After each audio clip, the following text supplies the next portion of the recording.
Kawasaki company அவங்களோட ZX 6R பைக்கை இந்தியாவில் லான்ச் பண்ணியிருக்காங்க. ஸோ இந்த வண்டியில் எவ்வளோ பிரைஸ் ஏற்றிருக்காங்க, இதில் என்ன மாதிரியான ஃபீச்சர்ஸ் எல்லாம் கொடுத்துருக்காங்கன்னு இந்த வீடியோவில் பார்க்கலாம். Kawasakiயோட ZX 10R பைக் வாங்க முடியாதவங்களுக்கு, பிரைஸ் ரொம்ப அதிகமாக இருக்குதுன்னு நினைக்கிறவங்களுக்கு இந்த 6R பார்த்தீங்கன்னா ஒரு வரப்பிரசாதம்னு சொல்லலாம். என்னது?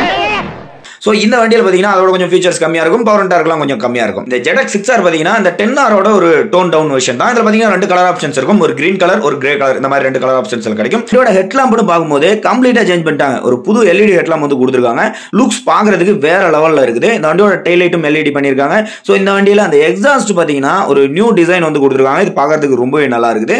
ஸோ இந்த வண்டியில் புது கலர் கிராஃபிக்ஸ் வந்து கொடுத்துருக்காங்க. இந்த வண்டியோட இன்ஜின் பற்றி பார்த்தோம்னா இது ஒரு 636cc inline 4 cylinder liquid cooling engine கொடுத்துருக்காங்க. ஸோ இந்த வண்டி பார்த்தீங்கன்னா ஒரு 124 bhp பவரையும் ஒரு 69 Nm டார்கையும் ப்ரொடியூஸ் பண்ணும். 6-bit கியர்பாக்ஸ் ஓடியும் வந்துரும், வித் ஸ்லிப் அசிஸ்ட் கிளட்ச் ஓடியும் வந்துரும். சோ இந்த வண்டி பாத்தீங்கன்னா ஒரு ரொம்ப நல்ல பர்ஃபார்மன்ஸ் ப்ரொடியூஸ் பண்ணக்கூடிய ஒரு 600cc மோட்டார் சைக்கிள் அப்படின்னு சொல்லலாம். சோ இந்த வண்டியோட ஃப்ரண்ட் சஸ்பென்ஷன் பார்த்தோம்னா ஒரு அப்சர்வ் டவுன் ஃபோர் சஸ்பென்ஷன் கொடுத்திருக்காங்க.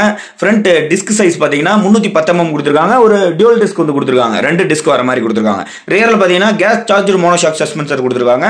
ரியர் டிஸ்க் பாத்தீங்கன்னா ஒரு 220 mm கான டிஸ்க் வந்து கொடுத்திருக்காங்க, சிங்கிள் டிஸ்க். அடுத்து இந்த வண்டியோட ஃப்ரண்ட் டயர் பாத்தீங்கன்னா 120 mm கொடுத்திருக்காங்க. ரியர் டயர் பாத்தீங்கன்னா ஒரு 180 mm கொடுத்திருக்காங்க. சோ நல்ல பிராடான டயர் செட்டப் வந்து கொடுத்திருக்காங்க. சீட் ஹைட்னு பார்த்தோம்னா ஒரு 830 mm கொடுத்திருக்காங்க. இந்த வண்டியோட கிரவுண்ட் கிளியரன்ஸ் 130 mm தான், ரொம்ப கம்மியா தான் இருக்கும். சோ இந்த வண்டியோட வெயிட் ஒரு 198 கிலோ வரைக்கும் இந்த வண்டியோட வெயிட் வந்து கொடுத்திருக்காங்க. நல்ல ஒரு வெயிட்டான வண்டி தான். இந்த வண்டியோட ஃபியூல் டேங்க் கெபாசிட்டி பாத்தீங்கன்னா ஒரு 17 லிட்டர் கொடுத்திருக்காங்க. அடுத்து இந்த வண்டியோட மேஜரான சேஞ்ச், இந்த வண்டியில ஒரு புது TFT ஸ்கிரீன் கொடுத்திருக்காங்க வித் மொபைல் ஆப் கனெக்டிவிட்டியோட. சோ இது ரொம்ப நல்ல ஃபீச்சர்ஸோட கொடுத்திருக்காங்க. இது பார்க்கிறதுக்கும் லுக்ஸ் வைஸ் ரொம்பவே நல்லா இருக்குது. சோ இந்த வண்டியில ஃபீச்சர்ஸ்க்கு பஞ்சமே இல்ல. குவிக் ஷிஃப்ட் கொடுத்திருக்காங்க, ட்ராக்ஷன் கண்ட்ரோல் கொடுத்திருக்காங்க, டுவல் சேனல் ABS கொடுத்திருக்காங்க, சைடு ஸ்டாண்ட் கட் ஆஃப் கொடுத்திருக்காங்க. இந்த மாதிரி நிறைய ஃபீச்சர்ஸ் வந்து லோட் பண்ணி தான் கொடுத்திருக்காங்க. சோ இந்த வண்டியோட பிரைஸ் பார்த்தோம்னா 11.09 lakhs வந்து எக்ஸ்ஷோரூம் பிரைஸா இந்தியாவில் வந்து கோட் பண்ணியிருக்காங்க. சோ இந்த வண்டி யார் யாருக்கெல்லாம் பிடிச்சிருக்குது, இந்த வண்டி யார் யாரெல்லாம் வாங்குவீங்கிறத கமெண்ட்ல சொல்லிருங்க. சோ இந்த வீடியோ பிடிச்சிருந்தா வீடியோக்கு ஒரு லைக் போட்டு சேனலை சப்ஸ்கிரைப் பண்ணிக்கோங்க.